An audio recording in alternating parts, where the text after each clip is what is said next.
What's up, everybody? Welcome to the House of Mario, the South Australian Nintendo podcast, backed by a 120 Power Star rating. I'm your host, Drew Agnew, and the doors to the House of Mario episode 131 are open. Joining me this week is Dash of dashgamer.com. How we going, man? Hey, Drew, what's going on? I'm so happy to be back. Yes, it's been a while. Yeah, it has been a while, actually. How long has it been? It's actually August 2018. There you go. Oh, you've looked it up. I did. I actually looked up the episode number the other day when we all had the big group on last time. Yeah. Yeah, it's been a while. Oh, that was actually longer. I thought it was like, I was thinking like September, but yeah. Yeah. It's wow. August 2018. Yeah, and in the intro, I said way too many The House of Marios. I said The House of Mario an extra time, so sorry for wasting an extra 5 seconds of everyone's time. That's all right. So, Dash, before we jump into it, how you been? You been playing many games? You been enjoying life? Yeah, I'm enjoying life at the moment. It's been all right.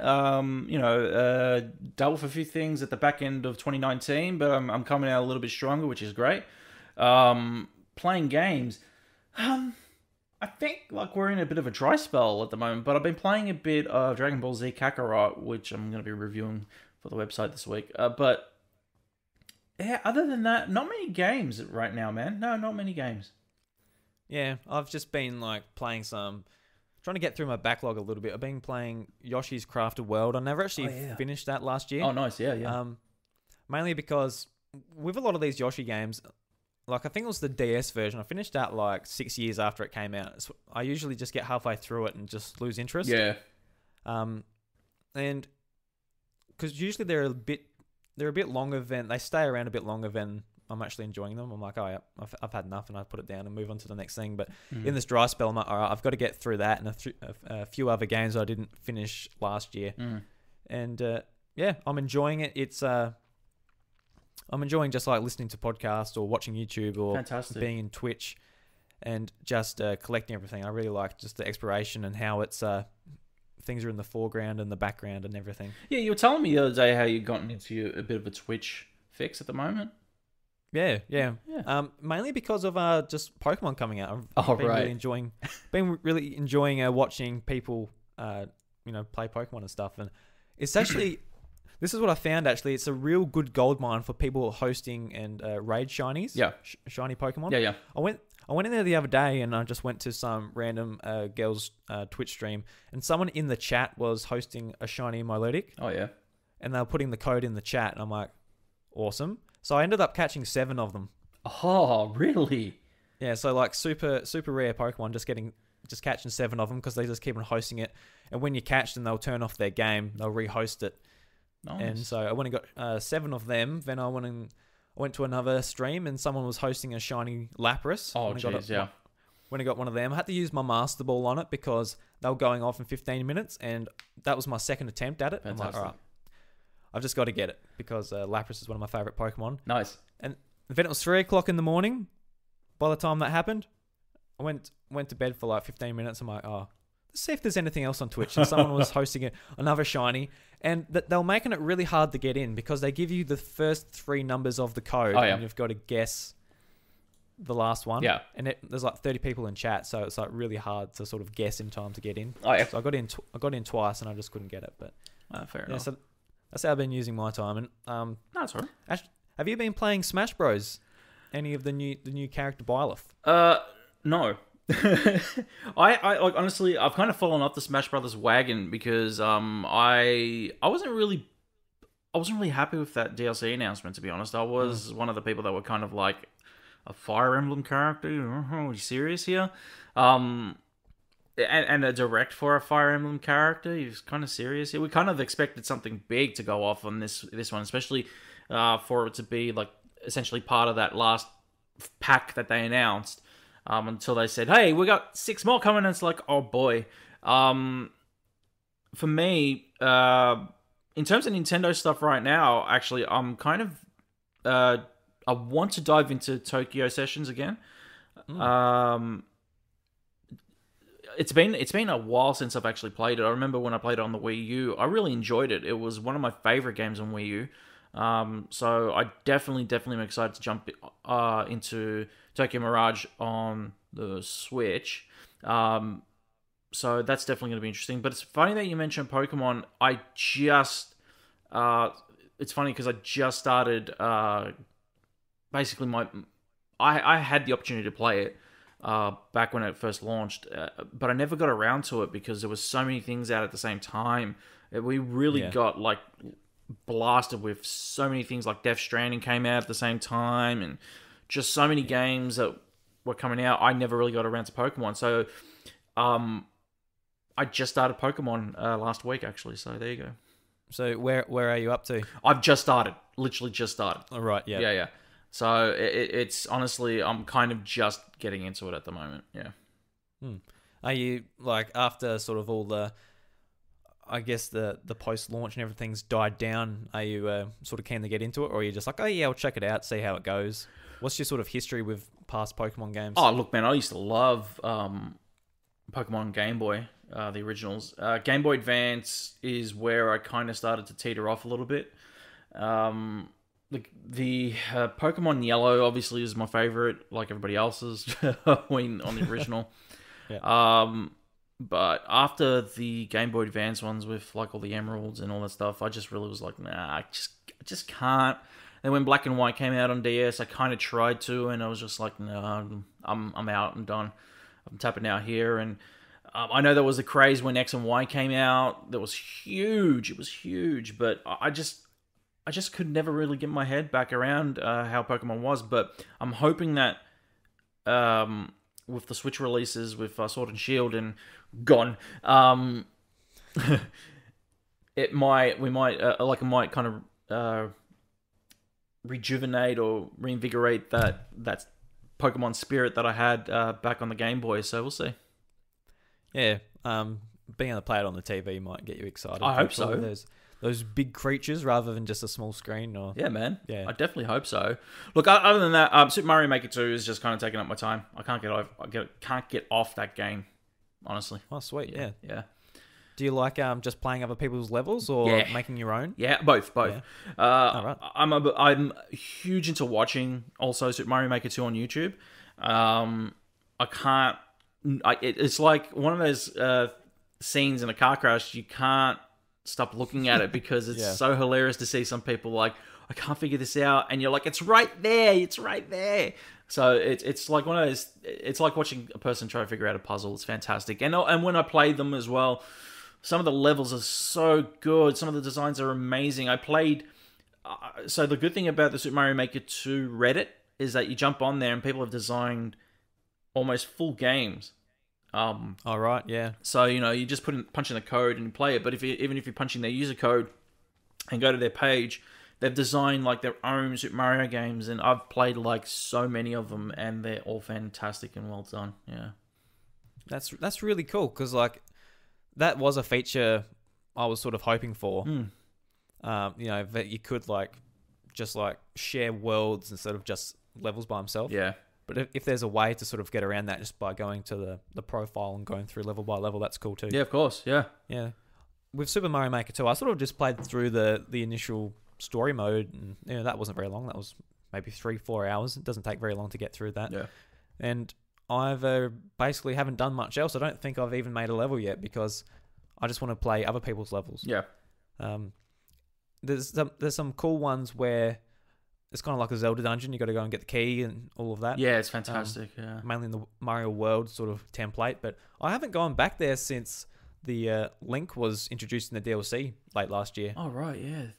Have you played that at all? I did play. Like I played a bit of that actually. Some fantastic design in terms of the Link levels as well, especially with Link's unique abilities that they introduced into Super Mario Maker 2, like the arrow and throwing the bombs and all that kind of stuff, and some of the puzzles that you can use. Obviously, there are some limitations to it, but the way that some of these designers have really gone around it has blown my mind, and they've done a really fantastic job. The one thing I really wish we got, though, was a proper Zelda Maker out of Link's Awakening when they introduced it on Link's Awakening.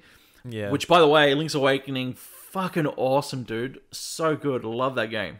Love that game. Yeah, the remake is another one I've got to get back to this year, just because I said this last week or so, I think, but Link's Awakening, I was sort of saving it for this time of year because the last couple of years I've gone back and played previous Zelda games or even Blossom Tales 2017 or so, like this time of the year. Yeah. It's just like a real fun game to sort of lay back on the couch when it's like this nice weather here in Australia and enjoy. So yeah, I reckon that's going to be after sort of Crafted World. I'm going to dig into that and make sure that I get that finished because it's only a shorter game. It's only like 13 hours or so. Or, oh, nice. And if I get stuck, I'll get a guide out and very cool. Cheat. Yeah, why not? Why not? Yeah. That's what they're there for. Yeah. Yeah. Yeah, so this week on the show, we're going to be talking a little bit about Nintendo's financial results. Oh, yep. All of the exciting numbers, Dash. There are some big numbers. Oh, yep, big numbers. In the millions, in the billions, in the yens, in the dollars. If you know me, I'm a numbers guy. You are a numbers guy. Yep. And after that, I want to talk to Dash about his sort of creative endeavors with his podcast and his website and his writing and everything he does. But first, Dash, let's get into some news. Oh, so, yes. There's a little bit of PAX news. So PAX Australia has been announced for the 9th and the 11th of October. Mm-hmm. And it's a little bit earlier this year, which is interesting. It seems to be getting earlier and earlier every year. I don't know if it was... I think it was the end of October last. No, it was the beginning of October last year. They moved it because they don't want PAX to clash now with the Melbourne Cup. So yeah, which makes sense because the years we were there when everyone's in the city centre, sort of getting ready for Melbourne Cup and accommodation, it was a bloody nightmare. Yeah, so. yeah.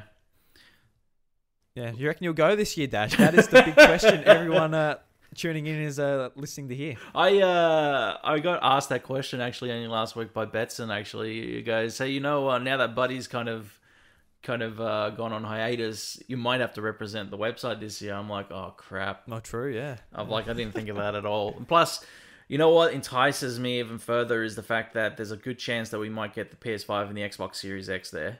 Yeah. And I'll basically put it this way. I am making an abundance of an effort to be there this year. So there is a really good chance that I will be there this year. So there you go. Oh, sweet. Yeah. Yeah, cool. I was about to say, like, if you said, like, oh, I'll probably pass it up this year again. There's another group I follow, PSVG, and what they're doing for E3 is they're getting like an Airbnb, and they're coming from across the country to sort of get together to record podcasts and that with one another. Yeah. And I thought to myself, like, that would be such a great idea to do, like, with our now, like, friend group or community here in Australia. Yeah. Just, like, because we all catch up at PAX, but there's so much hustle and bustle, whether it's like, so many people to catch up with, so many people to, record podcasts with, or like whatever we've got to do. Like, there's always so much to do in just a little weekend, but it'd be so cool if we could do like a similar thing, whether it's like a quieter time of year, maybe in, I don't know, May, June, whatever it is. Yeah. I don't know. It's just an idea. I haven't actually put it out there, but it wouldn't be bad. Bringing it up now on the podcast, I'm like, yeah, that would be a lot of fun. Yeah. I don't know if would that be something you would be interested in? Yeah, definitely. Like, obviously, we've got some assembly required, which is what we all do together. And last year at PAX, we had planned to try and get one done. Obviously, I in the planning phase of actually trying to get an episode of some assembly required out at PAX, I made it clear that everybody's got their own respective outlets, so I'd rather everybody kind of do what they have to do first, and then we'll get to some assembly required when we can. With PAX's hustle and bustle, and also everybody kind of going their separate ways, usually after the show's done for the day, it kind of made that difficult. With PAX this year, though, like, I feel that it might be a little different. There's going to be a lot of attention focused, obviously, on getting as much content as you can out of PAX this year, because it's going to be an important one, with the potential, with the high potential of next-gen consoles actually being present. They better be. Like, well, seriously. That's the thing. Like, everybody's kind of saying it, and I've kind of been a bit of a pessimist towards it. I haven't been too optimistic towards the fact that we might actually have physical versions of the console at the show, because fair enough that we might have had that with last gen, but there's no guarantee that we'll get that this gen. We've had that opportunity in even further back before we had PAX in Australia, when we had the Entertainment Gaming Expo, which this is the PAX before PAX, basically, when they used to have the exhibition center used to host a gaming exhibition called the EGE, basically, in Melbourne years ago. Like, this is almost like 10, 12 years ago now. We had the Nintendo Wii there before it came out, which was incredible. But that was also around about the same time as well, because it was like only about a month out from release. So it'll be kind of the same with fingers crossed, it'll be the same with these next-gen consoles as well. In early October, we'll have probably about a 2-month gap before we actually have these consoles in our hands. Actually, sorry, I should say about a month, because it'll be a late November release. But yeah, it'll be interesting. I think everybody will be keen to get as much content out of PAX this year as they can, and to try and, I'd say, socialize with other outlets as well and talk with them. I think everybody's going to be up for that opportunity. So it'll definitely be different, yeah. Yeah, I was wondering, like, just with the next generation consoles from Microsoft and Sony, I guess October, it wouldn't be too early for that type of thing. Early October. You mean for a release? Assuming that release is towards the end of November. I'm guessing it'll be a November. Like, from even just kind of looking at a calendar date, my guess is probably going to be like maybe a November 28th for Australia, November 21st for the US. So, sorry, November 20th, I should say, and a 27th for Australia. It'll probably be around about there. I'm guessing like a Friday release, pretty much like what they did with last gen as well. So, yeah, it's going to be an interesting year for us from a Nintendo point of view, because there's going to be like so much build up and hype for these other machines. It's going to be interesting what Nintendo comes out with, because we already know that in their financial result they said that there won't be a new model this year, unless they're lying to their investors. Did they say anything about like a release date last year for Zelda? No, they didn't, I don't believe. So, yeah, they're going to have to basically stay relevant with their software, and we'll see what they've got. Like, there's going to be probably, we know that there's like Paper Mario and stuff rumored, so that would be like stuff to come out, but they need something like a Mario or a Zelda or something to hit it. There's 3 guesses I have. Paper Mario would be one, Mario Kart 9 would be the other, or Legend of Zelda Breath of the Wild 2. Those are the 3 guesses I probably have for what they need to compete. They do, you're right, you're 100% correct, they need something to compete with these next-gen consoles. Yeah, and like a lot of the talk before has been like, oh, they need a new model of the Switch, more powerful to stand up to these other machines or whatever it may be. But I think every time Sony or Microsoft do something, whether it's like leading up to a new model or a new console, everyone seems to forget that Nintendo doesn't really give a shit about what they do. Yeah, exactly. Yeah, like every single time, and somewhat even myself, like sometimes forget, like, oh, they're going to need a more powerful machine to be like put amongst it. But just the success they're having with the Switch and sort of the market they're going for, the type of games they make, they really don't need anything else for this year.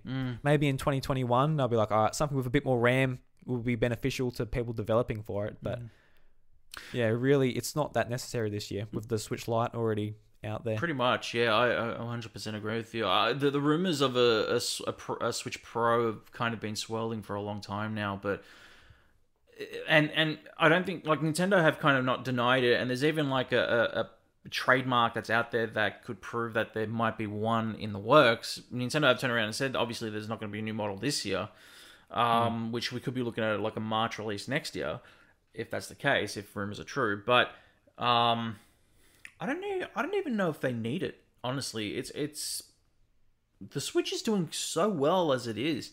It surprised me. I'll be honest with you. I am absolutely 100% shocked.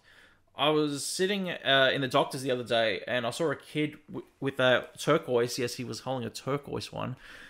Wrong color, kid, but he was holding a Nintendo Switch Lite, playing. I think he was playing Pokemon, and I was like, man, that right there proves that Nintendo right now are dominating what they're doing, and they don't even need to even consider upgrading what they have. It's all perfect right now. Yeah, like with the Lite, they are back in the traditional handheld space. Yeah, correct. Yeah, man. And it's easy to forget that, like they've got their 3DS back. There wasn't like a huge announcement for a brand new handheld or anything, but with the Lite, they are catering towards the kids and the families for doubles and the big nerds like me who go and buy another one. But did you get the Pokemon one as well? Yeah, I did. You nerd. I knew this was going to happen, and I called it. I even said, Drew, you're going to end up with a Switch Lite, the original model, and the Pokemon one. You're like, no. Look what you did. It's funny because like my initial thing was like, oh, it's too expensive for what it is, and I still stand by that. It's probably $30 too much. Yeah. It would be really nice to see it like just $2.99 Australian. Even, yeah. Yeah. I haven't actually seen it any like the since it's been out. I've seen it pretty much firm at $2.99 for a while. Yeah, they sent like I got my yellow one from PAX EB Games because they had it for a PAX special like $30 off. Okay. And I was like, yeah, I'll do that because I really like just playing the Switch in handheld mode, and that was the first time I actually got to play it at Nintendo's booth there. I'm like, I really like this thing. It looks really nice. It feels nice. I love the yellow. The yellow pops so well. They've got it for a shop about 100 meters away for $30 off. I'm like, I want a new toy to play with at PAX. There's a lot of variables just coming together. I'm like, all right, let's buy it. Yeah. And I already had the Pokemon one pre-ordered because I'm a big Pokemon nerd. The hype for Sword and Shield was like, yeah, I'll pre-order this. And like at PAX, the way I justified it was, yeah, I'll just cancel the Pokemon one. It'll be fine. Then like a week on, I'm like, I still got that pre-order. Would be nice to get it still. Yeah. Oh well, I'll get it.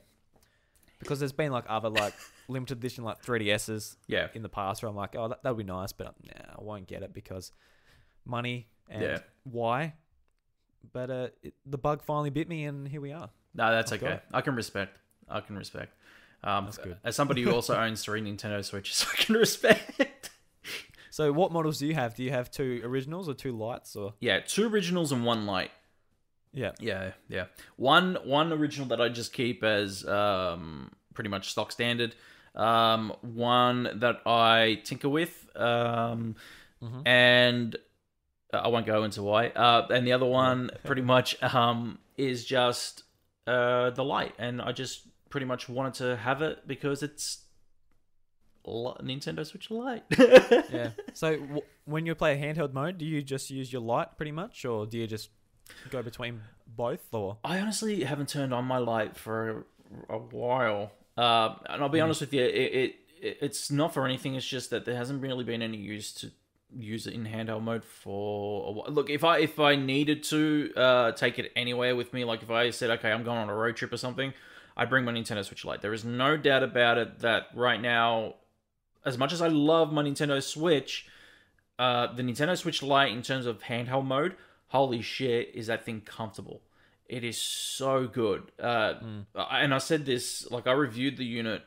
There is no better way to play Nintendo Switch in handheld than actually having the Lite. It feels way better. The one solid tablet unit in your hand rather than like the Joy-Cons. I always felt that the Joy-Cons were just too... I never liked the rails. The rails always had a little bit of anxiety on me. A little bit wobbly. Yeah. It just even a slight creak noise, I was like, I'm about to break this thing. But yeah, no, the actual light itself is a solid unit. I love it. It's honestly, I feel like almost it's a replacement, and it's funny because I got it right here and I'm holding it to Drew in front of the camera right now. You guys can't see because it's audio, but it's a replacement of the Vita.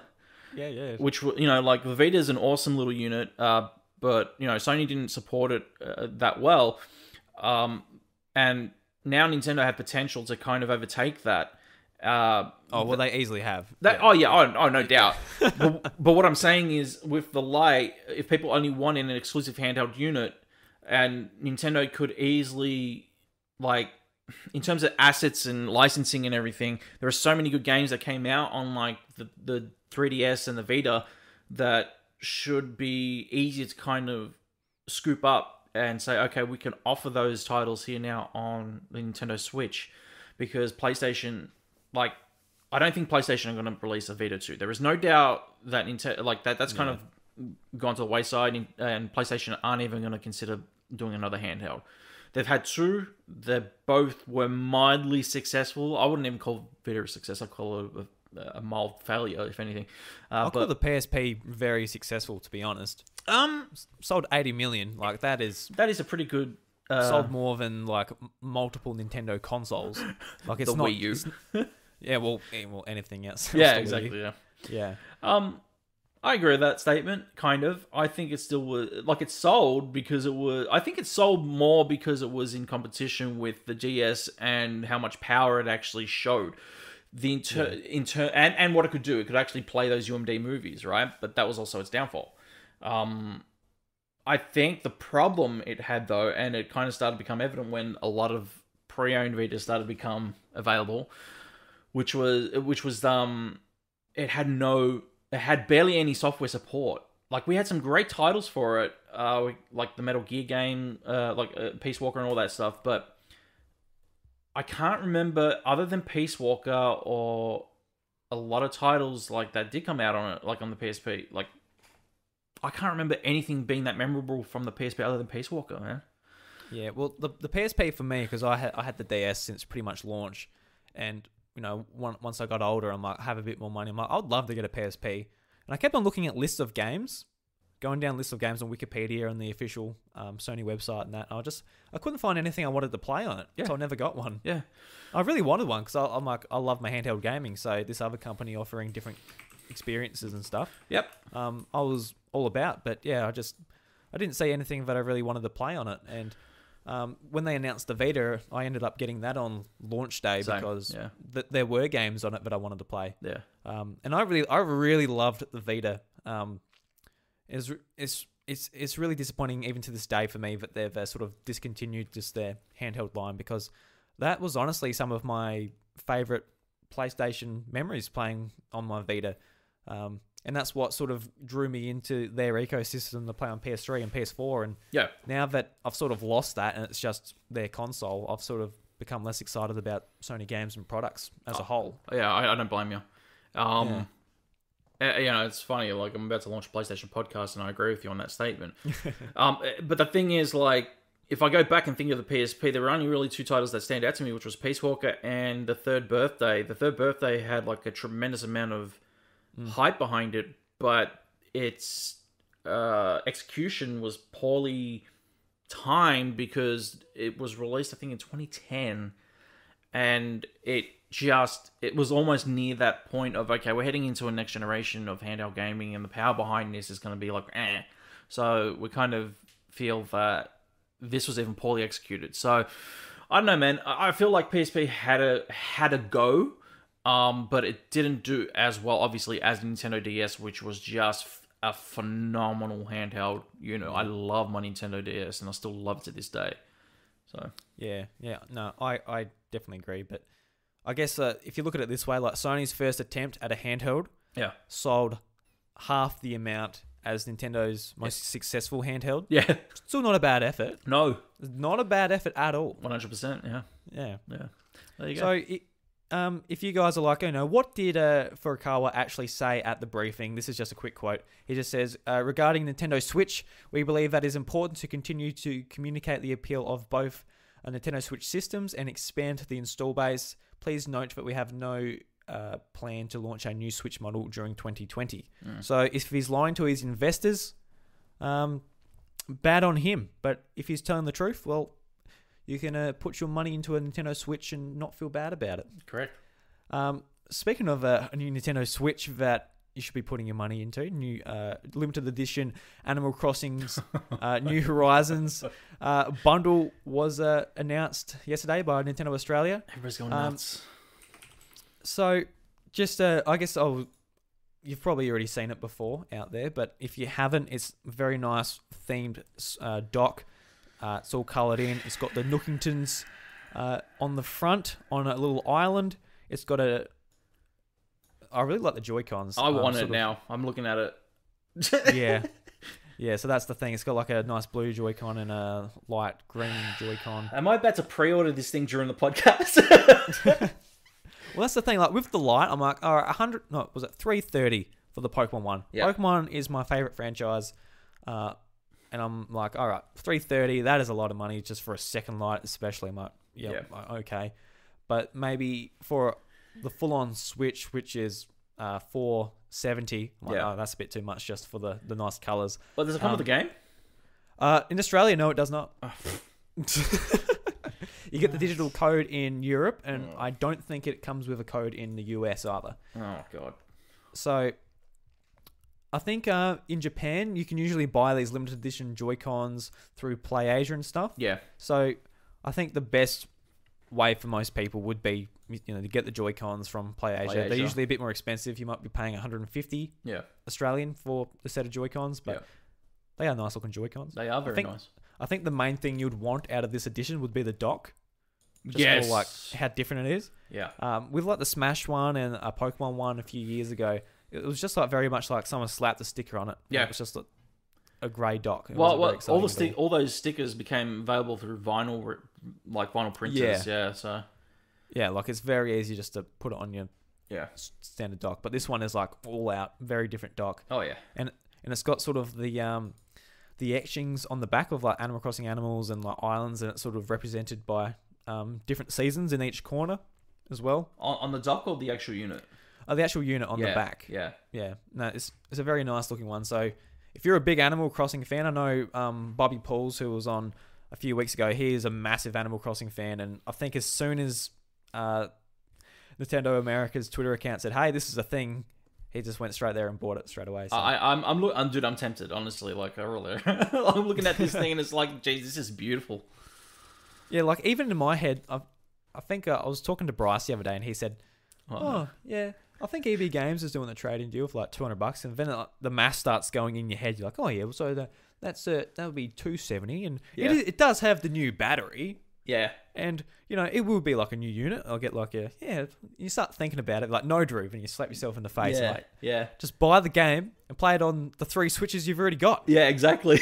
I kind of have to hold myself back on these kind of things too as well, because I'm kind of tempted, but no. Even the box looks nice. It's just all nice. It's all well done. Yeah, so I take it from your excitement, you are a Animal Crossing fan, or you just like the look of it? No, I have played Animal Crossing in the past. Let's just say that I've put in my hours into it, and would definitely like Animal Crossing is a day one. Yeah, and awesome. there is no doubt, and I can't wait for it. I think that my struggle right now is that's going to come at a period where I've got Animal Crossing, and then I've got Final Fantasy, and it's just like, oh no, games again. So yeah, it's very much. Final Fantasy is delayed now, isn't it? April 10th. Right. Yeah, it got delayed to like a week after. So there you go. Oh, okay. Yeah. I thought it was a bit later than that. It must be. I'm thinking about Cyberpunk or something. I don't know. Yeah, probably think it's Cyberpunk. Yeah. Yeah. Yeah. So I'm really looking for the Animal Crossing as well. Yeah. I didn't play a whole lot of New Leaf. I played Wild World on DS a whole heap, and that was just by myself and like maybe one other friend who I learnt that played it maybe like a few years later, and I just traded some fruit, didn't do too much. Yeah. But New Leaf was the one where I was like, all right, everyone who has a 3DS, I want you to play this because I want you to come to my village and I want your fruit. And everyone else sort of played it for like probably 15 hours and said, oh yeah, that was fun, and put it down. And just through that, I did the same thing. I'm like, oh, okay. So after 30 hours or so, I put it down as well. I didn't play it for years and years like a lot of people did. And like this is the one where I'm like, all right, so I love my Switch, and this is going to be a game I pick up every day and do my little thing, put it down, or stick with it for 3 hours and just chill out at night and play it as well. Did you ever play City Folk? I didn't, because a friend of mine had it, and I just didn't see. Because like what I loved about playing it on DS was just like chilling out, playing it on my DS, and the features they added in City Folk didn't really make me just want to lock myself to the TV to play it. Yeah. And I didn't want to start my a whole Animal Crossing town again and that, because I was just really happy just to play it on DS. Yeah. Yeah. I played quite a few hours on City Folk, actually. I remember the first feature of the new microphone that they brought Oh, the Wii Speak. The Wii Speak. Yep. And I thought to myself, man, this is really cool. Microphone on where? It's like, oh, yeah, no, let's not do that ever again. Thanks, Wii. But I still enjoyed it. That was kind of my way kind of into the Animal Crossing, but then I kind of ditched that and went to the DS version pretty much, so yeah. Yeah, I definitely prefer the DS version. Yeah. Like, this game is so at home on a handheld. Oh, yeah. And, like, the same with Pokemon. Like, I wouldn't want Pokemon to be locked to a TV. I wouldn't want to just, like, play it, say, on the PlayStation, have to, like, boot up the console to play it. But similar with that, like, Animal Crossing, having it on the TV, having it look nice and just chilling out playing it on the TV, and when someone else is like, all right, I want to watch TV, you're like, oh, yeah, whatever. It's no loss to me playing this on a smaller screen. So I agree. Just do it anyway. Yeah. What sort of disappoints me a little bit, and it's kind of fair enough, but for both Pokemon and Animal Crossing, you can't upload your save to the cloud and put it down to a different Switch. So I'm like stuck playing this on just my normal Switch rather than being able to play on my Lite as well. Yeah. I know you can sort of transfer saves via just like wireless locally, and it sort of deletes it off one Switch and transfers it to the other one. But I'm just not game to do that in case something goes wrong. Yeah. Especially like with something like Animal Crossing, where hours and hours have been put into it. I wouldn't want to be like, all right, I want to play on the Lite today, transfer it over. It doesn't work, but then deletes it off of the initial Switch. Oh, It yeah. just scares me. Yeah. Yeah, I get you. Yeah. Because I noticed the other day, Smash did the same thing. It didn't support cloud saves. But then I was going through my cloud saves, and it said that my Smash cloud save had gone up to the cloud. Yeah. And I downloaded it on my Switch, and I started playing it on my Lite. I'm like, they must have changed that, yeah. thoughts on it. Yeah, because I know at launch they definitely didn't. Yeah, Because they went for it. I remember that, yeah. Yeah, which didn't make any sense for Smash. No. Because the whole thing with Pokemon is like you can copy 2 saves and you can like duplicate Pokemon and start like doing the system like that. But yeah. Smash didn't make any sense. So what are you going to do? Play against yourself? Exactly. Yeah. Weird. So yeah, Dash. Hopefully you can hold off of that. I'll try my best. Yeah, I will too. I've got other things I need to buy for the podcast and games and stuff. I don't think I'm just going to be buying another Switch. Yeah, you're telling me. Quite easy there. So this is an interesting one, Dash. We're starting to get into sort of the financial stuff, but this isn't Nintendo. This is EA. Oh, great. We're bringing up EA. I just find this just kind of amusing. So CEO Blake Georgeson sort of had a bit of a quote when he was asked about whether or how they're going to support Switch going forward with their title. So this is a quote from him. Mm-hmm. He says, "We are very pleased with how Nintendo has done with Switch." COO and CFO Blake Georgeson responded. He says, "I mean, people love the platform. They enjoy it. It's great. We are always looking and discussing with Nintendo what else we can put on the platform. And as you can imagine, as the platform grows, our interest in adding content grows for that platform. But we're also conscious of the fact that the top-selling titles are by a long shot all Nintendo software, which is fabulous software, but it helps us balance sort of the realities of how big our markets there can be. But trust that we're looking at that." So they've been playing sort of since 2017, since the Switch came out. They've been sitting back, taking the sort of stance of like, all right, let's see how this goes before we sort of jump in there. Yeah. And in 2020, we're almost at 3 years of the system being out. They're still like, we're seeing how it's going. Yeah, we're going to see how it goes. And I do sort of agree with the point that like Nintendo software does like sort of drown out other, say publishers and that, because like a lot of people buy a Switch and they're like, all right, I've got the Switch. I need to buy Mario Kart. Then they look at some other games and, Zelda looks great and I'll buy Mario. And that's like the 3 games they buy once they buy the system. But it also doesn't help them that when they say, all right, this is going to be our little dip of the toe into Nintendo and the Switch, but it's FIFA and it's just a really poor version of FIFA as well. I think like they don't help themselves when they actually do try. I think the problem.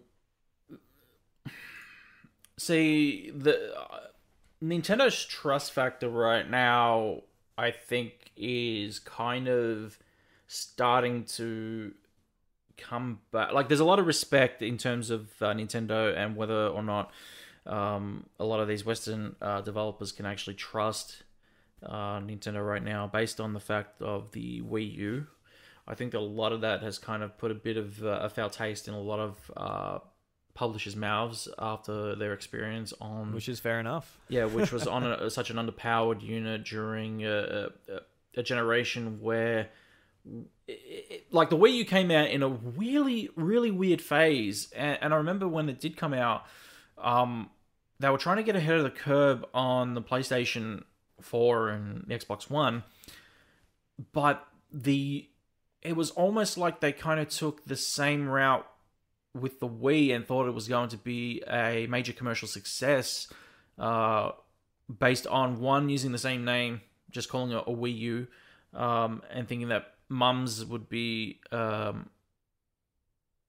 the casual players, and the soccer mums would buy it because it's the next generation Wii. Which if as a kid, even as a child, you would know mum's not going to buy this because we already have a Wii at home.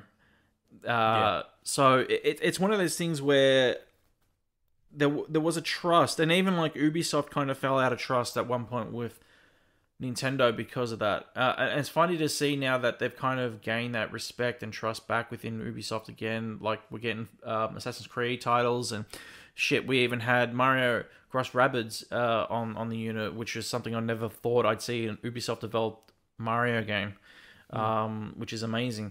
But EA obviously are really, like, they're still one of the most confusing development companies and publishers out there.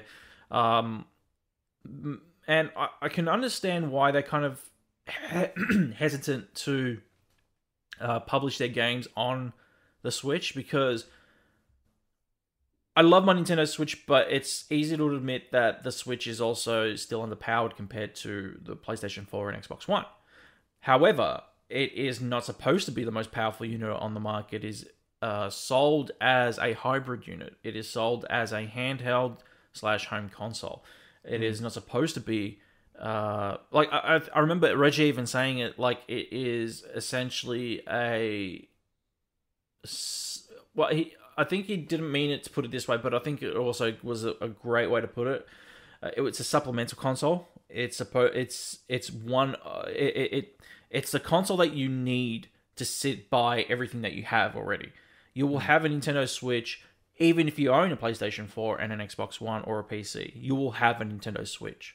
Yeah, because those other three, you usually pick one. Like, I want to play the latest Star Wars game. Yeah. And you choose which one you're going to play it on. Where Switch is like, it just offers a complete different catalogue of experiences to play. Correct. Yeah. There is those exclusive experiences that you can't find anywhere else, like a Mario or a Zelda and everything. When you hear The Legend of Zelda, Breath of the Wild, you automatically think, man, that is a must-play game. And it is. It is a must-play video game.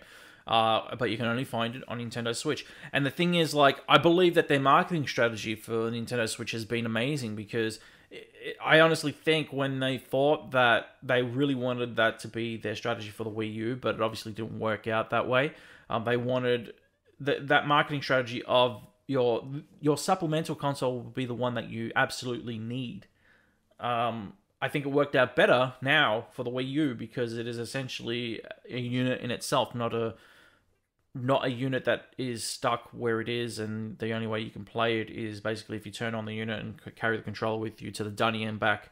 Now you can actually take the whole unit with you on the road, and even to your dunny and back if you wanted to. But do it all the time. The idea that it's a hybrid unit, but you also get some of those AAA exclusive, those AAA experiences on the unit, like Doom and Wolfenstein and Assassin's Creed, and some different titles. Bar WWE 2K18, which was just a terrible release for the unit, but I still think that Nintendo has done an amazing job at that, and EA kind of, I can understand where they are right now in terms of just sitting back and observing, but I think they're acting on it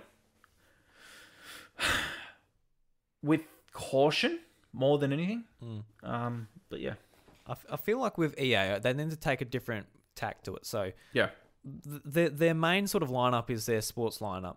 So they've tried with FIFA, which is their biggest thing they've got going. It's it's football. It's worldwide. It's the game of it's a worldwide game. Plus kids love it. Yeah. Yeah, so they tried that, but like a lot of people that are really into that. There's 100 million plus PS4s out there. There's Xbox Ones. That is where that audience mainly is. Yeah. So I know, like on the Wii, they tried a different tact with their FIFA. So they made it like a more arcadey sort of Mii version of soccer. Yeah. And that sort of worked out for them, and they went for that for a fair few years. And in like stuff like Sims and franchises they have that make more sense for Nintendo's audience, they should be maybe thinking more about that rather than just going, all right, we've got Jedi Fallen Order. We'll think about porting that or whatever their mainline game is at the time. Yeah.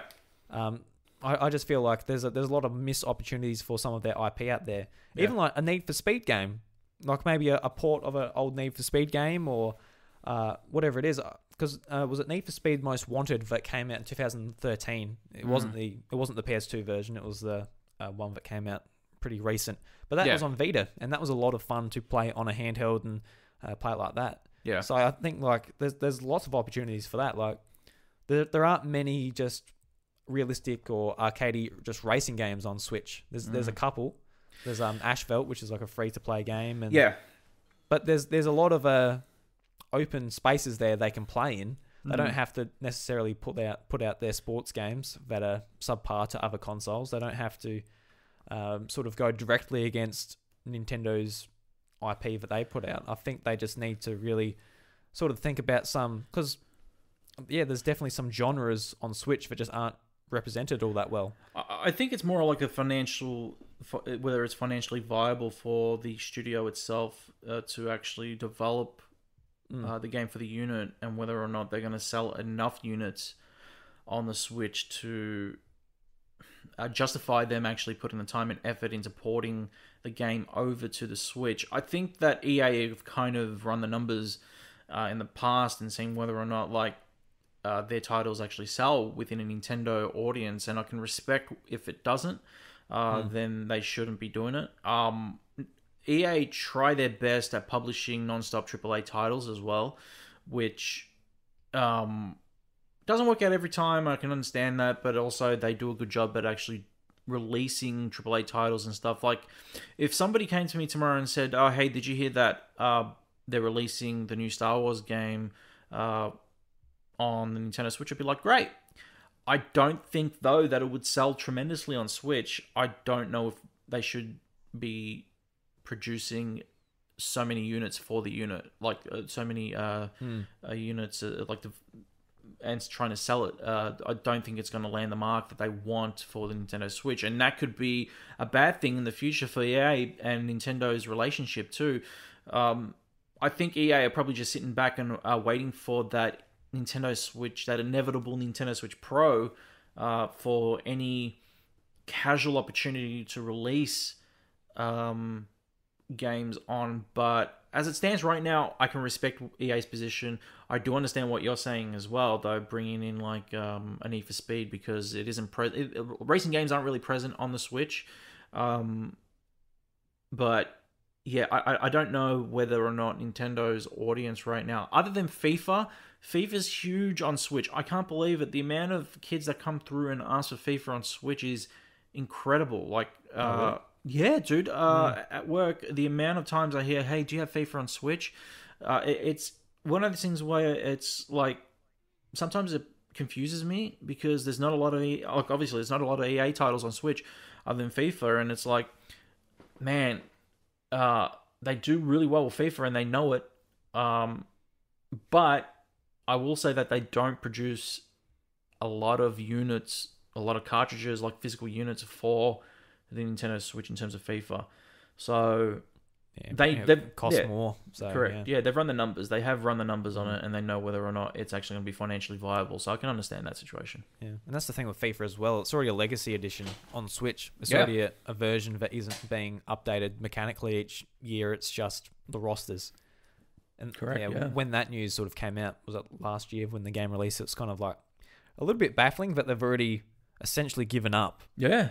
on the Switch version of their most popular game. So I agree. with EA, it's sort of from like 2017 when they sort of had that real bad year when, you know, Mass Effect didn't live up to expectations and every game just had microtransactions just falling out of it. They lost a lot of my respect, and they haven't won it back necessarily. And like I am a big Need for Speed fan, and I haven't played it since the PS4 launched 2014 when I got mine anyway. Because they haven't been that good since, so I haven't gone back. And even in 2017 when the Need for Speed title that year, it just had, you could buy cards which you could use to upgrade your car with like real money. I'm like, guys, that is disgusting. I don't want to be a part of that. So a lot of microtransactions. So they can. I hope they get back to, you know, publishing great games. But Same. Yeah. they've sort of lost me in the meantime. So let's get into sort of what Nintendo's been cooking up with their financials. Dash, you're the numbers man. You like numbers. Yeah, Do you like high numbers? You like low numbers? You like medium numbers? How I going? like medium to high. Yeah. So are you as much into numbers as Eric is? His channel from Nintendo by Numbers. Yeah, his channel used to be called Nintendo by Numbers. Why don't you call your site Dash by Numbers? Oh, because it doesn't make sense. Yeah, true. Dash by Dash by Numbers. You're just pretty much just sort of running past it, I guess. Exactly. That means you don't care. Yeah. All right. So Nintendo Switch, as of was it December 31st. So this is actually a little bit outdated now, which makes it all the more impressive. Right. Nintendo Switch has sold. Sorry. Yep. 52.48 million units. God damn. Which now is now it's like starting to look really impressive. So it's about 25 million behind the 3DS already. Yep. Which is absolutely phenomenal, and it's shifted 310 million units of software as well. So Wow. people are really, you know, enjoying their software on Switch. I know, like, for a fact, I've got like over 100 games on Switch. Nice. So I am a good customer for Nintendo. They over 100 games, Drew. Damn. Yeah. Well, some might be codes, some might be real cheap. Some are full price Nintendo games. I don't know how much I've spent. I do not want to find that out. Because that would be very scary for me and myself and my bank account and my partner and my home loan and everything else. I don't want to know. Damn. So let's break down the top 10 best-selling games on Switch. Some are from before. Some have snuck in there. Mm-hmm. So at number 10 is Luigi's Mansion 3 at 5.37 million pieces. Wow.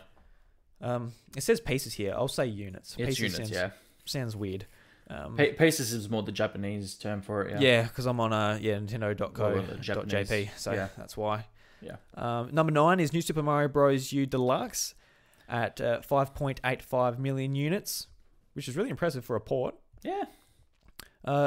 Super Mario Party is at 9.12 million units. A lot of angry people there. Yeah, there's a lot of it. It's incredible that game has sold that well. It's the best-selling Mario Party game now. I think I'm not surprised. I saw before. It's gotten a lot of hype. Yeah, a lot of people are behind this Mario Party. So, and like the Mario Party series has been in the depths of hell for a long time. For a long time, yeah. Yeah, since the GameCube.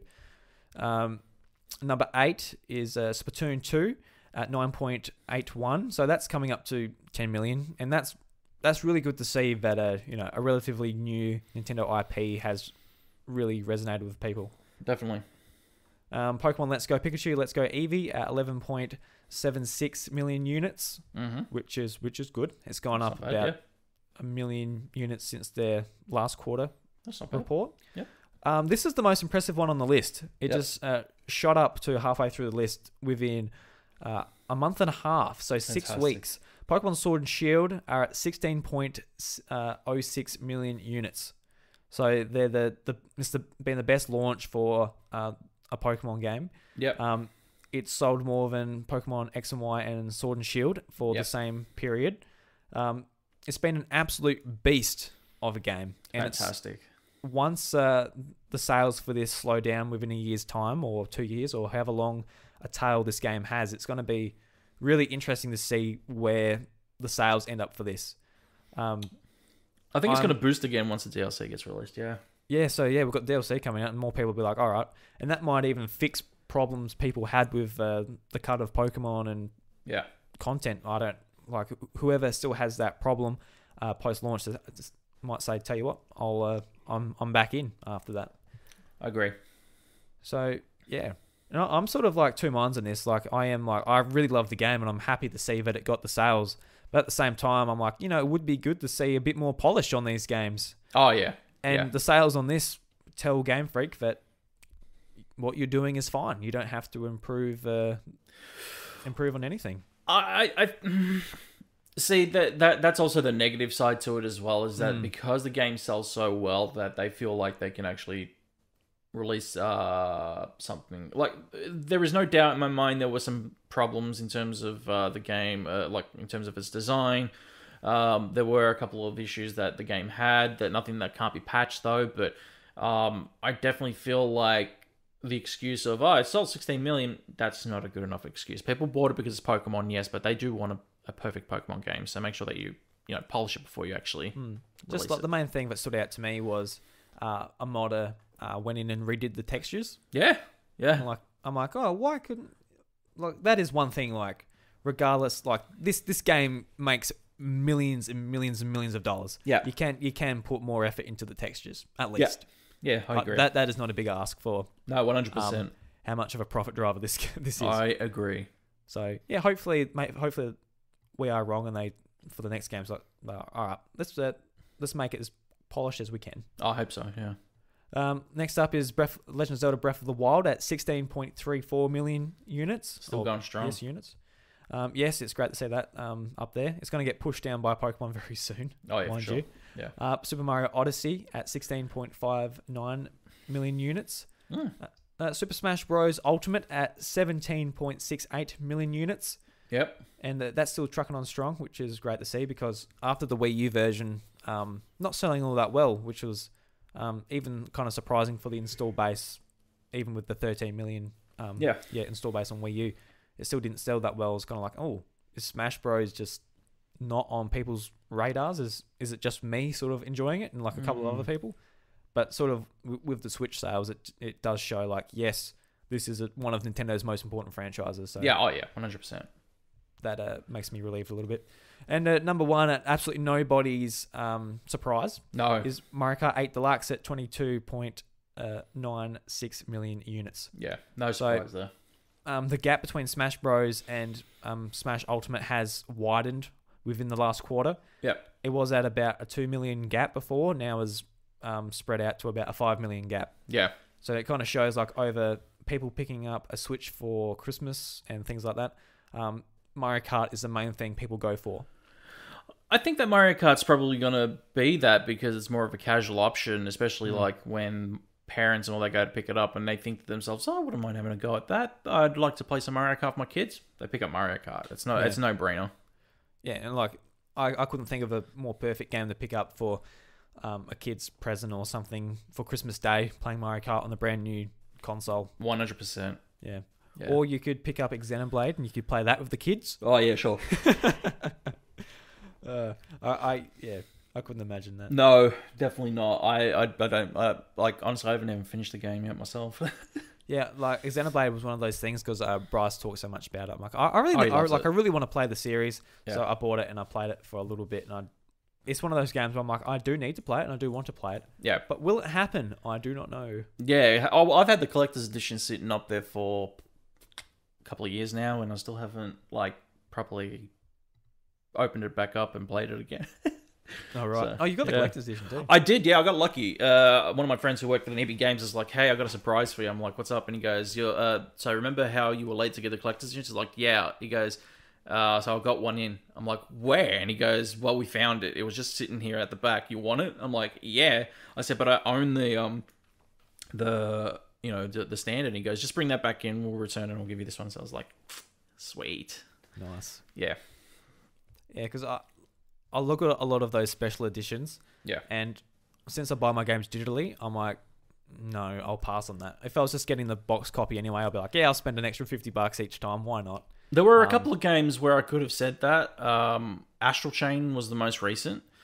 I like Nintendo were gracious enough to actually offer us a review code for that one, which we were very thankful for. That was like our very first official Nintendo title that we reviewed for Dash Gamer within the recent years, and they were more than gracious enough to actually hand us a review copy of that. And I could have said, no, I don't need the collector's edition, but the game was so solid. We still, like, honestly, the Dash Awards are still up in the air for 2019 because I still haven't picked a game of the year or nothing.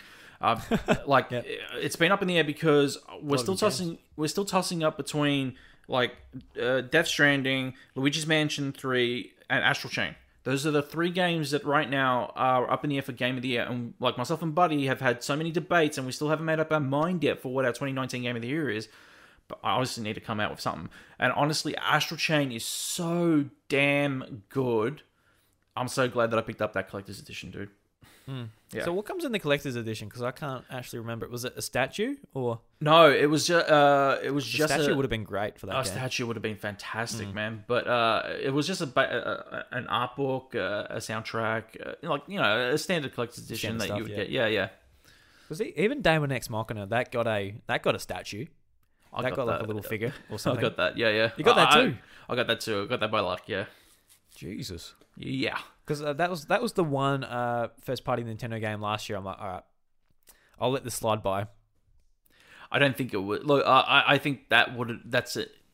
Easily and okay by me, to be honest, to slide by. I kind of bought it and I was looking at it. I'm like, I don't know if this one was worth it. Yeah. Yeah, because like at the time there was too much stuff going on. It was busy at work. It was whatever. I'm like, all right, I'm not that interested in it, so I don't have to pretend to be interested in it either. Yeah, because I don't. All of the other games around it, Luigi's Mansion, etc., I was like, absolutely chomping at the bit to play. Yeah. I'll ask you, how much was the units again for the Switch? How many did they sell? Was it 52 million? Yeah, 52 million. So included in that is 5 million Switch Lite units. Yeah, as well. So according to Turtle Beach Q3 earnings call, the Xbox One sales were sitting at 50 million. So Nintendo Switch has now caught up to where Xbox One is. Yeah. That's incredible. That is, yeah. That is incredible. And like Xbox One, like it wasn't necessarily selling super poorly either. It was just compared to PS4, it was just it looks pretty ordinary, but well, I wouldn't say it was selling poorly, but I wouldn't say it was selling like hotcakes. It was a 2-to-1 ratio in terms of the PS4. So I'm not surprised that Switch has actually caught up to Xbox One.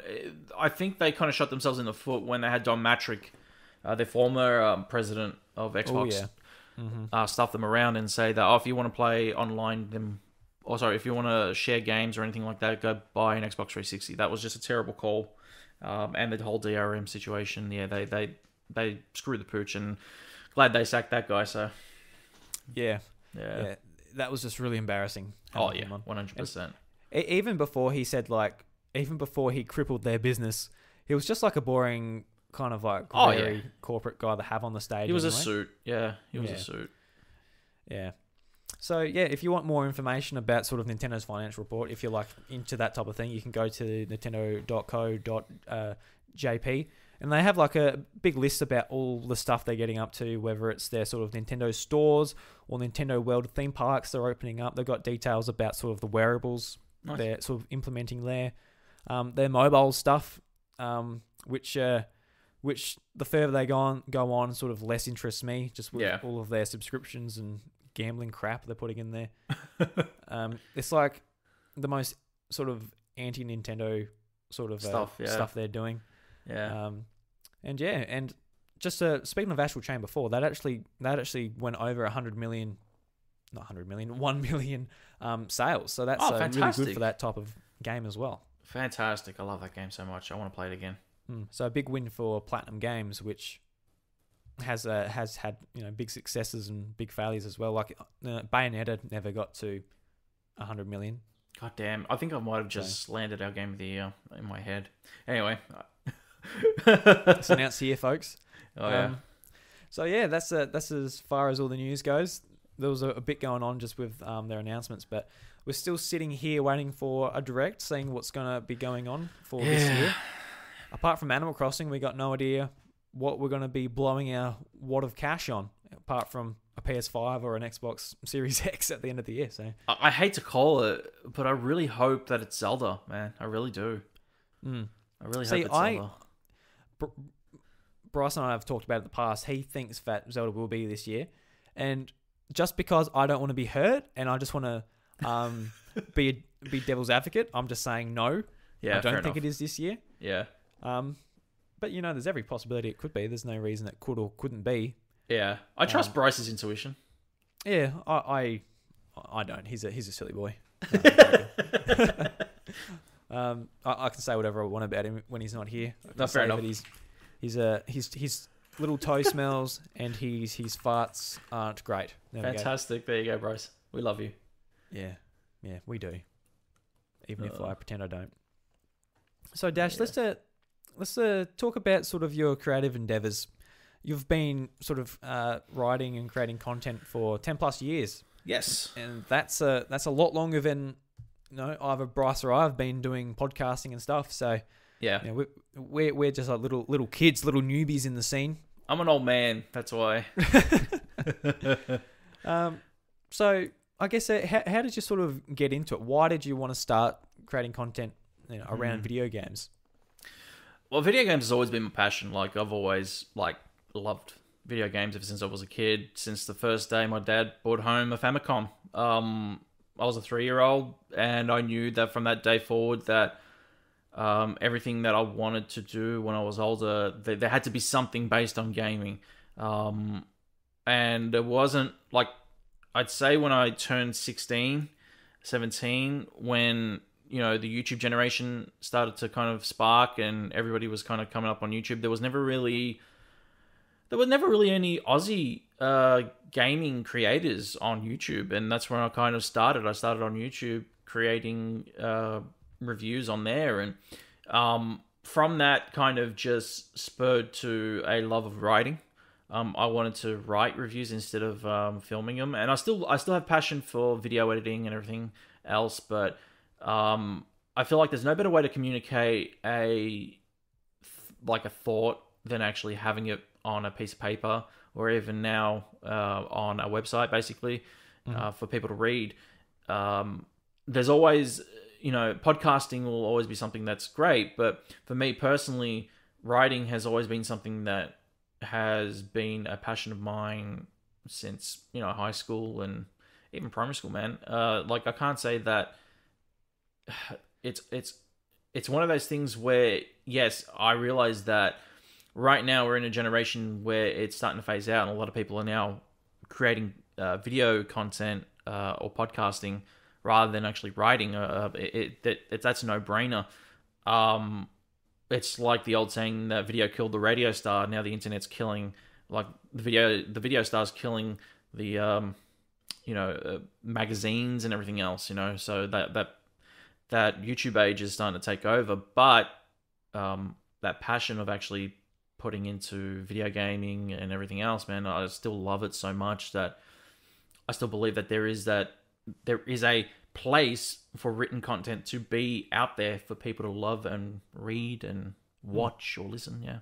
Yeah. So it did start off was it always having a bit more of a critical eye at video games, or was it something else to start off with that evolved into that once you become familiar with games and how they're made and everything else? The critical eye for video gaming pretty much came through having that love for it. Because I loved gaming so much, there was always a part of me that I felt a creative endeavor to actually show a critical eye towards gaming was something that I always loved highlighting what was great about gaming more than what was negative about gaming as well. Yeah. Like there was a lot of people that will always jump on. Like everybody has an influencer that makes them want to do creative endeavors online and stuff. I never really had that. I never really had an influence. I just kind of did it myself because I felt that I could. And when I started making content online, I just felt that we were in an age where a lot of people were negative towards gaming. There was a lot of people who jump online and instead of being like, a proper critic towards gaming, they would highlight only what was negative. I felt that in a YouTube age, we never really had anything that was informative. And I wanted to kind of be different from what everybody else was doing, and I kind of put that out there when I started doing that. I wanted to be informative rather than just critical all the time, and it was great. But I fell out of that passion after that, and I felt like writing was pretty much going to be the more sensible way to go about it, and that's pretty much where I was for a while. I was writing for a long time, and I enjoyed it, and I had a lot of opportunity doing that. So yeah. Yeah, because I know, like, for myself, like, a lot of people like playing video games and enjoy playing them when they get home for work or whatever, but yeah, it is a different passion when you're like thinking about doing content, and like this is sort of the same passion, but also kind of a different passion, whether it's like doing writing or podcasting and stuff like that. Yeah. And like it's something like I really enjoy too, just thinking about like creating content around it. And sometimes you do think like, instead of like looking up news and following like, Nintendo financial reports and just all of that real nerdy behind the scenes stuff, even like more into the business stuff, it's like, why don't you just play more games, spend more of the time just playing games? But it's not, it all sort of molds into one, because like you do like care about them enough that you actually are thinking about like how they're made and everything as well. Yeah, I think there is a passion to what we do though. Like I think you'd agree that if you didn't love outputting content based around this medium that we do, like that we have a passion for, video games, then you wouldn't come on here and like create a podcast about Nintendo or anything that you love. Like you wouldn't want to spread that joy of having being a fanboy of Nintendo or fanboy of PlayStation or a fan of Xbox or whatever you are. You want to spread that joy to people. You want to have them. You want to influence them as much to tell them, hey, have you heard the great news about Nintendo today? Or have you heard about like the great news about this and that? Yeah, there are some negatives to it, which, as gamers, we don't appreciate, and we have to highlight sometimes because, some of us have audiences that come to us for that exclusively. They come to us for that. And that's something that we deeply appreciate. We deeply appreciate that we have an audience that comes to, whether it be the House of Mario or Dash Gamer or 8-Bit or whoever else. We deeply appreciate that kind of, we deeply appreciate the fact that we have that dedicated audience that wants to hear that from us. And we highlight it to the best of our ability. It's just like our passion, and we discussed this before we began the podcast, is that, our passions kind of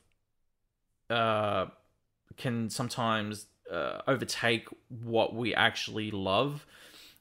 So we love creating this, but does it kind of burn us out? In a way, kind of, it does a little bit. We hit a burnout period, of course we do, and then like we don't want to know anything about gaming for a little bit, or it doesn't help that my job's, I'm a video game salesman during the day, and then creating content around video gaming at night, and then playing it and then critiquing it, so yeah. And back to the point you said before, where you've got to be really passionate about it. Like Yes. I couldn't do content around movies, for example. I like watching movies. I really enjoy watch. I go to the movies. I made like a bit of a thing to myself this year that I'd love to go to the movies at least once a month. Right. And that, like, I enjoy watching movies, but I couldn't really talk about movies on podcasts. I don't really feel that like I can critique them and all that well. Usually when someone says, "Oh, that movie wasn't that good because of this scene and that scene," I just go, "Yeah, no, I enjoyed it. Yeah. That was fun." Yeah. And that's I know exactly. Yeah, I know exactly that feeling. Look, the thing is, like, I get a lot of shit about that as well. Obviously, with Buddy, when we were doing Dash Culture, Buddy coming from more of a fandom for movies and music and everything else, and myself for video gaming. When we merged, essentially, like the idea of the Dash Gamer podcast and then review culture and made it Dash Culture. There was that thing that we were going to cover everything in pop culture. But it essentially became, okay, Buddy knows stuff about gaming, movies, and music. I centralize it towards gaming right now. Yeah. And I obviously cop flack because I never really discussed movies with Buddy at the time because I wasn't always avidly, heading to the cinema to watch movies on a weekly basis, whereas Buddy was. And he'd like to talk about movies on the podcast, which, I was more than for him doing. Because I'd like to hear that kind of stuff from him as well. I copped a lot of flack from people because I never really talked about it. But the truth is that because I never really kind of went as early as Buddy did, I never really could talk about it. A lot of people don't know this, but like I have a degree in cinematography and all this kind of stuff. Like I actually know movies better than a lot of people know me. Like they don't know. Like I get tested by Dylan and Buddy. Like we'll be playing Apex or something, and they'll be like, "Oh, do you know what this line's from?" And I'll be like, "Guys, I don't care. Watch your stupid Star Wars movies. Like I give a shit." But it's for me, it's like that's not what it's about. Like I enjoy movies just as much as any other person does. If I didn't, I wouldn't be a video editor. I wouldn't be a graphics designer. I wouldn't be doing these things. If I didn't enjoy it as much. However, having a creative output on movies and everything, I don't think I could necessarily do it on a weekly basis, pretty much like what you just said. Yeah. I don't really have that same passion to be a movie critic. But if it came down to me having an opportunity financially, let's say, to do it, hey, yeah, I will go to the cinemas every week, study the movies that you want me to critique. I'll do it. That's no problem. Would I be passionate about it? Yeah, I would be. So yeah, like even for me, like this is a Nintendo podcast, so when I play stuff on PlayStation or something that I know will definitely never come to Switch, even then I can like take a bit of a break and go, all right, I'm just playing this but it is still a video game, so I am being like more critiquing it more than I would just going to the cinema or something. But of course, yeah. Sorry. No, it's all right. Oh. So you started off in the YouTube scene and writing. So what sort of got you into doing moving to the podcast scene? I actually did podcasting back in 2008 when it was really early into the scene, actually. But I helped produce a podcast back in 2008, I should say. And I always had a love for producing podcasts, kind of like a radio show, more than they are now. So I always had the idea of podcasting being more as a radio show than just an informative show. So they would be highlighted more in segments than they are how we do them now. I remember always doing them, having the funny I always would model them after proper radio shows, like funny sound effects, background music, all that kind of stuff as well. We get permission from some artists to feature their songs on the podcast as well, which was really incredible that we actually did get some artist permissions. I remember getting Guys Night, the guys who sang the Die Hard theme song. I wrote to them through Facebook, and they were like, "Yeah, go for it," All right. which was incredible. So, what was the name of that podcast? I won't say it. Actually, Okay. no, I won't say that one. But yeah, it was one of those things where I was really I was always interested in podcasting. I did quite a few of them over the years, but I never really kind of hit that mark until I'd say Dash Culture, really, until we launched Dash Culture, which is really where I kind of found my stride and love for podcasting, man. Yeah. Yeah, and I guess that's sort of where we met you guys as well. Yeah. Being a part of the group we were and everything, and having it being introduced and all that, and that's where you guys came on our show, we went on your show, and that's sort of where our friendship blossomed. Yeah. And I know a lot of the listeners here know what Dash Culture and what is now Dash Gamer, the Dash Gamer podcast. Yeah. But if someone missed what all that was, what is it? What is the Dash Gamer podcast, Dash? The Dash Gamer podcast is our bi-weekly gaming podcast now. It used to be our pop culture-based podcast. It's basically where myself, Ryan Betson, and Paul James come sit down, talk about the latest in the world of video gaming, and for everybody's enjoyment. But it's just like you come in, you listen to it, you have a laugh, you sit down and a shit talk, and just listen to us banter. And we stream it live on Twitch. And we have audience interaction as well, which is great. We have yourself, you pop in from time to time as well, Drew, and we have a few people that jump in and talk to us through the Twitch chat. We have. It's just a good time. It's just a good time. Yeah, yeah. I really enjoy it. I want to ask about sort of the going live on Twitch. That is an aspect of this show, but I'm sort of thinking about moving forward, whether it would be a thing like once a month we're doing a live show on Twitch, and I'm thinking about running it a little bit different, like interaction and stuff. But how do you find doing it live, as opposed to just pre-recording it as we're doing, like, for example, this show? It's one of those things where I remember having that conversation with Buddy early on, that I told him, I said, listen, I think at episode 10 I might consider doing the show live on Twitch. And Buddy was a bit apprehensive, and I can understand that because he really liked the intimate setting of the show and how it was just he and I talking about gaming or movies or whatever it was. The show format definitely changed when we went live.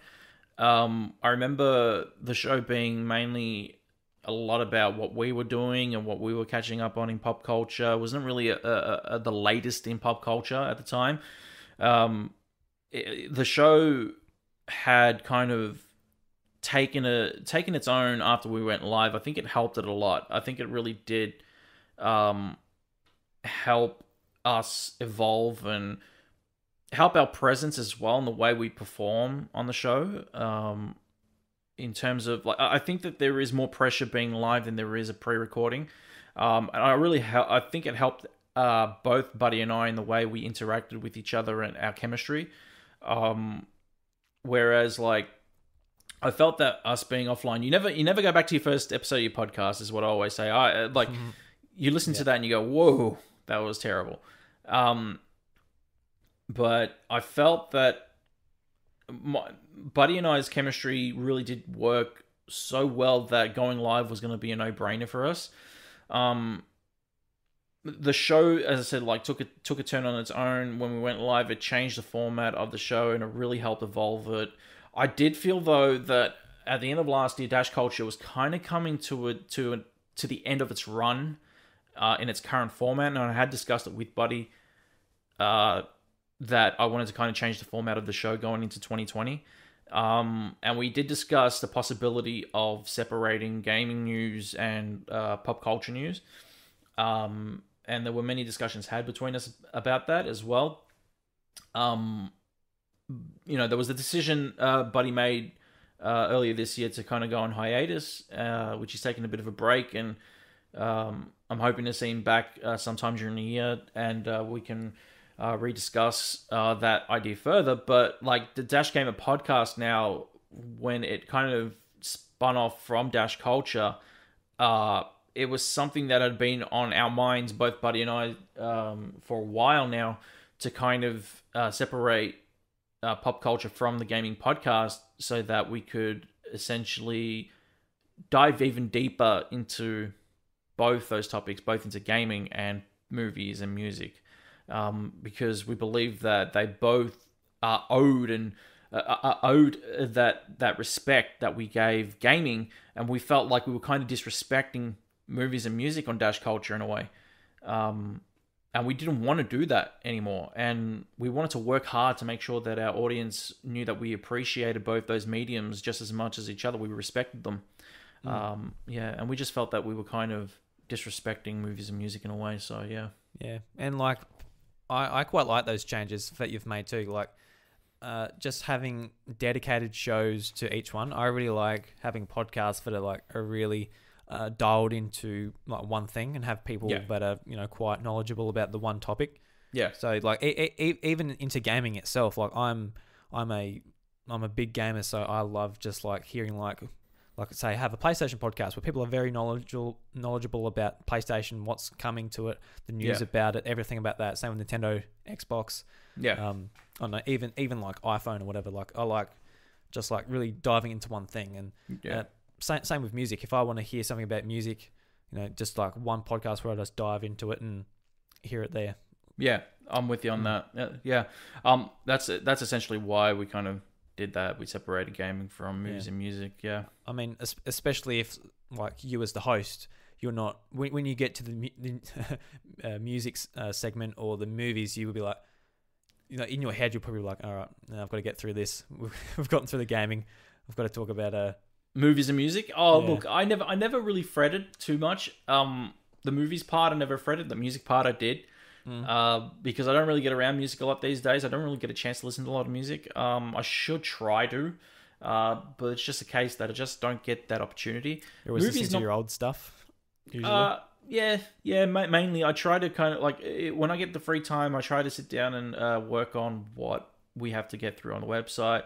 Last night was the first time in a while that I kind of had a free night, and I sat down and watched a movie. I watched Parasite last night, and I was like, cool, I'm getting an opportunity to watch a movie.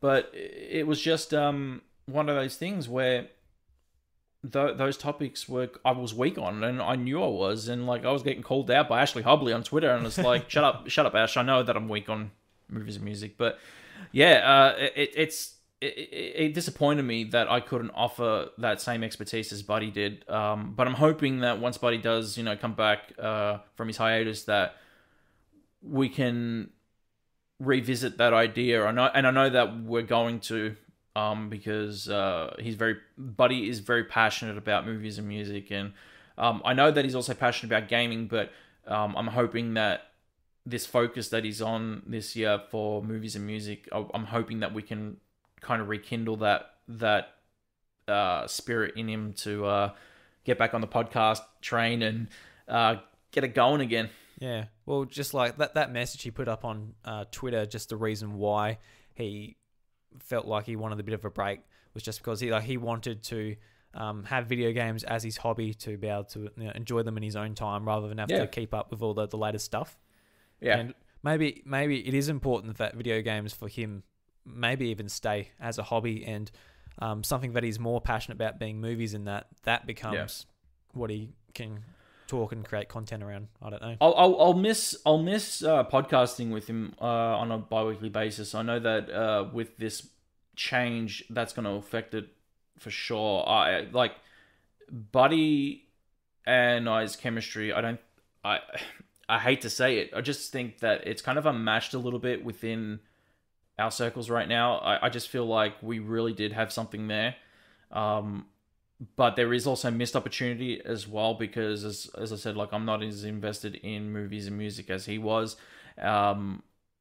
He definitely has a wealth of knowledge within those categories, and I almost felt like I held him hostage in a way, putting him in those situations. So I kind of don't want to do that to him, but I really, really, really, really want to help him push his passions for those, because he has a deep, deep, deep passion for cinema, and I'm hoping that when he does come back, that we can actually show that and express that to everybody.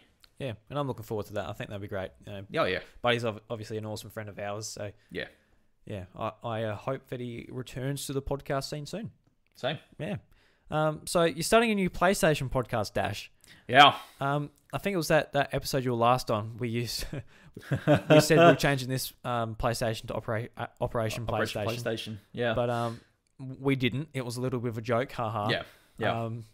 So what's changed? What's brought Operation PlayStation to come to our earlobes in 2020? And what's the show going to be about? And well, obviously it's about PlayStation, but PlayStation. Yeah. Is it going to be sort of different to other PlayStation podcasts out there? You got any ways you want to put your own shine on it, or we want to try our best to be different to everybody else. I mean, like it's funny. We were just talking about this yesterday. Myself and Paul, we had a creative meeting about it yesterday, and whether or not we like it, it's going to come back into that creative loop of, it's a PlayStation show. Like, there is a simple formula to do it. There is a way that we can fall into that loop of how everybody else does it, but we can also kind of just try and do our best to make sure that we don't make ourselves sound like a carbon copy of Podcast Beyond, which we're going to do our best to not do. Essentially, I think our Dash Culture format has always worked best, and that's kind of like going to be what we strive to aim towards. We don't want a Roper's Report. We don't want to run down some useless news of the day that, Patapon 2 was getting an update tomorrow. Big shit. I don't care. We're not Platinum Explosion that we're going to cover all the trophies of the title. I think that's kind of information that I don't think is, going to be that exciting, to be honest. Like, I just don't think that we want to cover the news. We want to be like, we want to cover the PlayStation news. That's what we're striving towards. I know that right now we're in a bit of a dry spell, and that's okay. We're prepared. But we want to be a source of news to everybody. We want to make sure that when we go live on Wednesday on podcast feeds, that you guys will be listening to us and actually saying, okay, that's some great information that I just got from that podcast today. That was a lot of fun to listen to as well. Those two interact with each other really well. I know that I'm going to be tuning in a couple of weeks' time. Yep. So that's the aim of the game. And yeah, there'll be some fun segments added to it as well that'll make it different, that we're looking to basically do some unique stuff that hasn't been done on other podcasts as well. But we are aiming to be basically a fortnightly news PlayStation podcast. That's basically what the aim of the game is right now. Oh, cool. And are you using the same theme as we used before? The Dash Culture? No, as like the theme I used for the skit last year sometime. Or have you made a brand new one? Or there's a brand new one. I was thinking about that one. That one was actually, the one that I gave you was actually designed for the podcast that myself and Pez were going to do before Pez got hired by 2K. So that wasn't that, like, funny enough, that theme wasn't actually attached to Operation PlayStation, because obviously the name only came around when we were on the podcast on the House of Mario. But did that name just come about then? Did it?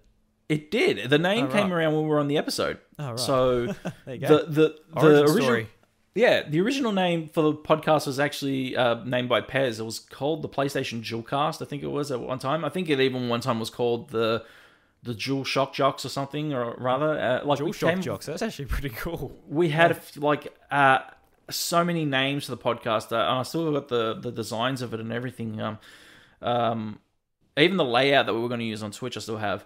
But when Operation PlayStation landed in our laps, I think it was too hard to pass up. And I still even have the fake teaser design that I chucked up on Twitter last year. That when we were the year before when we did the episode, and I had I even had your name on there as well because it was going to be myself, Padge, you, and Dylan a part of the podcast. I remember when I posted that and everyone was like, "Oh my god, what?" Yeah. It got a lot of traction, and I remember a lot of people being excited for it. And since that day, it kind of had been on my mind. It honestly had been on my mind as well during Dash Culture when we started it. It had been on my mind because I'd spoken to Pez about it after while he was at 2K, he'd pop in a couple times and say, "Hey, you still thinking about the PlayStation podcast?" And I'd be like, "Yeah, I am." So it's just one of those things where I was very passionate about doing a PlayStation podcast, and whether or not this works out or not, we'll find out, man. Like, I really think that as it stands right now, it could be great or it could be a limited run, and I'm okay with that. It's experimental, and I'm about that right now. So yeah, worst case scenario, it could just be a nice way to like really hardcore cover the PS5 until it launches later this year. Exactly. Yeah. Exactly. Yeah, no, that's really cool. But it kind of started off as a bit of like a bit of a joke. Yeah. Here's the name. Here's a bit of a tease on Twitter just to troll people or whatever. But you've actually like, it's been in the back of your head like, yeah, this would be fun. And you've obviously found Paul, who you've worked with on your other podcast. So yeah. Well, Paul has been pushing it since that day. Like the day after we did the podcast, Paul DM'd me in my inbox on Twitter and was like, "Hey, if you are serious about this, I am too." And I'm like, "Hold your horses, Paul. Hold your horses." So yeah, he was deadly serious about it since that day, and there were like non-stop messages from him. He wanted to do it. So yeah, and whenever I've talked to him, he's always been really excited about it because he's just a really big PlayStation fan. That's where his like heart lies. Yeah, these days. So that's really cool. There's that potential there. Yeah.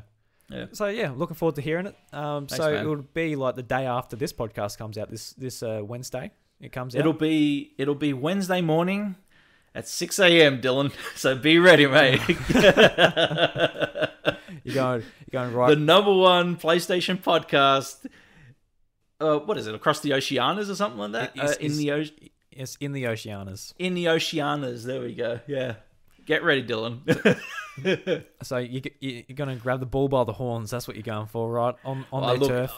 I'll be honest with you. Like it's friendly banter. I love Dylan. I love Platinum. I even love For the Players with Ryan Betson over at the Pop Culture. So it's like this is not something that we're looking to kind of take the guys down or anything like that. This is just me expressing my love for PlayStation as well, and Paul expressing his love.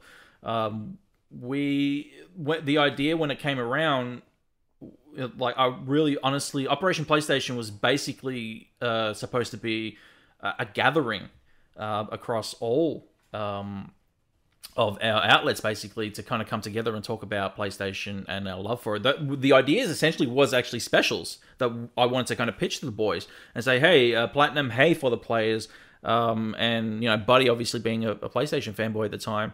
I wanted to kind of say, when PlayStation 5 kind of comes around, we could all get together and do these limited run series called Operation PlayStation and talk about it. But the more I thought about it, I thought these guys probably want to do their own coverage, and we wanted to. We want to do our own coverage. So I think there's no better time right now than the present to launch a brand new PlayStation podcast. So yeah, that sounds like a lot of fun. Yeah, man. We're real excited. So if you're ever looking for any guests, I've got no outlet to talk about PlayStation. So if you need a guest, Dara, we've already discussed it. Yes, and you're definitely up there, my man. Cool. Especially if you want someone to talk about the Vita, I'll talk about the Vita. No problem, my man. You're up here. I'm tapping my forehead. You're up here. Yeah, I can just imagine the lead up the PS5 and there's Drew on the talk about the Vita. Everyone's like, "What the fuck? Get that kid off! I don't want to hear about that shit." The Vita. The Vita. I like the Vita. Well, it's PSV, PS5, PS Vita. Yeah, that's what everyone's excited about. Vita 2. I would be excited if there was just like a component of the PS5 that was like a handheld or something. A handheld, like the Switch? Yeah, that'd be cool. Can you imagine if they turn around tomorrow and go, it's like the Switch? Oh my god. people would lose their minds, I think. Yeah. Would be cool, but it just it doesn't make any sense for what they want out of their first yeah. parties. So No, definitely not. Yeah. yeah. So, all right. So that's it. This is almost the end of the show, Dash. Yeah. Just before we go, let's what's your off the top of your head? What is your favorite Nintendo franchise? Just we better talk something Nintendo just before we go, just in case people are like, Jesus, there was no Nintendo It's a talk PlayStation show. Right now, honestly, it's always been Super Mario, man. Like I can't shake Super Mario. The franchise is always. I am as hardcore Super Mario fan as anybody, man. I have so much stuff that says Mario. I want to. Super Mario Brothers 3 is the best video game of all time. Period. I just still can't get over, like, when you think of Nintendo, you think of Super Mario. Yes, The Legend of Zelda is there. I just think it still plays second fiddle to the Mario franchise. That's my belief. Super Mario, and honestly, like, if you ask me, Super Mario is the video game franchise. I know I'm about to launch a PlayStation podcast once again, but it is the fact that Super Mario is everything, man. It takes inspiration for a lot of video gaming and everything else, man. It's Super Mario. It's a good choice. It's a very good choice. It's hard to go past Mario unless you're going to Zelda, or I'd probably I sort of wane between like Mario, Zelda, and Pokemon, depending on what I'm feeling like at the time. Oh yeah, fair enough. They offer very different things. So if I'm in the mood for like exploration, it's Zelda. If I'm in the mood for like just like nice, friendly, happy characters and platforming and even exploration in a lot of Mario games as well, I'm into that. And and don't get me wrong. Yeah, don't get me wrong. I think that Breath of the Wild is still the best game on the Nintendo Switch, bar none. Odyssey, honestly, in my mind, plays second fiddle to that. Yeah, definitely. But in terms of a franchise and world-renowned icon, mascot, whatever, Mario is it in gaming. You think gaming, you think Mario, and that's it. Like, Super Mario is the king. That's it. It certainly is. And you won't be able to talk about him on your podcast. You have to talk. No, I won't. You have to talk about Ratchet and Clank or something else to fill the gap. Have fun with that, mate. Clank. You're stuck with them now. Ratchet and fucking Clank. Great. You made your call, Dash. Well, that's all right. Don't worry. We'll see one day. Maybe the House of Luigi might come around and that's right. You're screwed. I'll have to take you to court. I can't use the house of. No, actually, Nintendo will take us both to court and we'll both. Yeah, pretty much. Yeah. I said that. Was it at PAX? I was talking to someone from Nintendo. Yeah. And I'm like, oh, now that you know us, you're probably going to sue us, aren't you? They said, oh, no, we won't do that. I'm like, oh, God. No, we won't do that. Time's a ticking. Time's a ticking. just like tapping his foot, like, Using Mario, using the name Mario. Well, you've changed it up enough. You've changed up your logo enough that I don't think they'll bother. Yeah, Nintendo Australia won't hurt us. It's Nintendo Japan that will. Yeah, they're pretty much. Yeah, they're already got eyes on you. Yeah. Well, a lot of other Nintendo podcasts, they actually have Nintendo in the name, so they'll be on the list before us. I hope. That's what worried me a little bit about Operation PlayStation, but yeah, no, it should be fine. Yeah. So PlayStation, that's your name. Yeah, exactly. Well, it's not stylized like it, so you can't take us to court. Nothing. Yeah. Yeah. All right, Dash. I would ask where we can find your stuff, but we already mainly know it. But just to recap, where can everyone go and find your content on your website and the podcasts? So you can follow me on Twitter at DashGamers. You can find our content over on dashgamer.com. Right now, you can find the podcast on SoundCloud, iTunes, and Spotify. Give us those cheeky 5-star ratings as well as Drew. But it's right now it's the Dash Gamer podcast, and Operation PlayStation premieres this Wednesday. So we're really excited about that, and we've got 2 more podcasts. Oh, we've also got Take My Tone on the website as well. So make sure that you guys listen to that. But we've also got one more surprise podcast coming your way this year, and of course, where Drew is on Some Assembly Required. So make sure you listen to all those as well. Yeah. When's the next episode of that due, by the way? February. So we're gathering a few guests. We're gathering together our next slew of hosts, and we should have it by late Feb. Excellent. I enjoy listening to that one. Oh yeah, I wonder why. Well, not when I'm on it. It's a trash show when I'm on it, but no, don't lie. No, I really enjoy it because it's just like catching up with like my friends. Yeah, it's great. I'm either on it or just listening to it, so it's really cool. Yeah, we have a lot of fun producing those shows. It's a great way for everybody to catch up. Yeah, that's excellent. Yeah. And if you want to support this show, you can subscribe to the House of Mario on your podcast player of choice. You can set us to auto download so you never miss an episode, and you can leave us a review because reviews help the algorithms. As Dash will tell you, he knows all about those algorithms. He's the numbers man, as we all know. Give him the cheeky 5-star ratings. Yes. You can suggest us to your fellow Nintendo nerds in person or via social media. You can follow myself at iDruby or the show at the House of Mario. And if you'd like to support us that little bit more, check out patreon.com and see all the tiers and perks over there. All right, Dash, thank you very much. Thank you. It's been great having you on. When I was thinking about, who should I get on? Like, Dash. Dash is a good man to get on the podcast, and I'm glad you're so willing to come on. It's been really good. Thank you, mate. I appreciate it. Excellent. And Nintendo Jukebox this week is a Resting Place by Garrett Wilson. And it's really a good remix of sort of the Resting Place theme in Super Smash Bros. Melee. And it only came out recently, so make sure you go and support him on SoundCloud and YouTube, which he's also got on there. So, until next time, the doors to the House of Mario are closed. Bye-bye.